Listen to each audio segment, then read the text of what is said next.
कक्षा तीसरी ए का छात्र हूँ।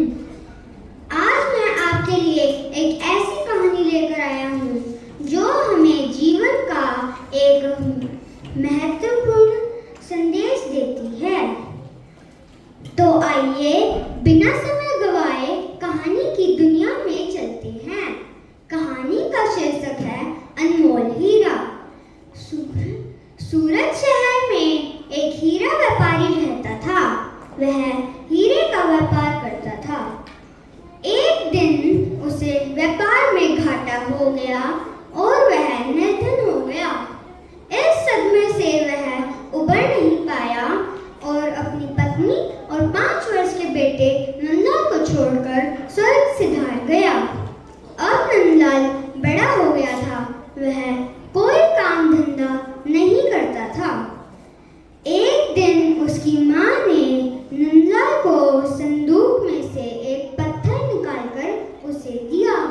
माँ ने उससे कहा, बेटा, मरने से पहले तुम्हारे पिताजी यह पत्थर छोड़ गए थे।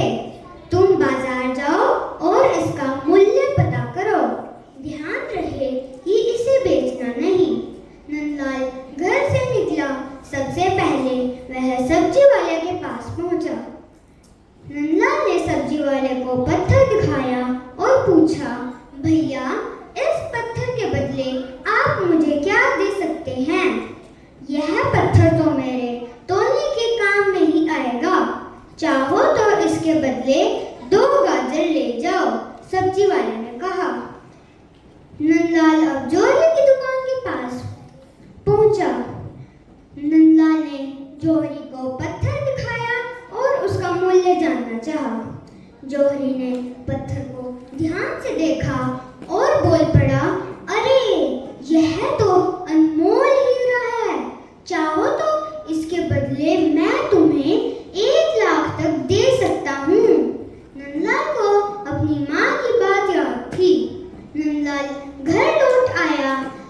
बेटे के मुंह से सारी बात जानकर माँ ने उसे समझाया, तुम्हारा जीवन भी इस पत्थर की भांति मूल्यवान है। शायद तुम अभी इसकी कीमत नहीं जानते और सब्जी वाले की तरह इसे मामूली समझते हो। ईश्वर तुम्हें बुद्धि दे। नंदलाल अपनी माँ की बात समझ गया। उसने प्रण लिया कि वह भी पिता की भांति मेहनत करके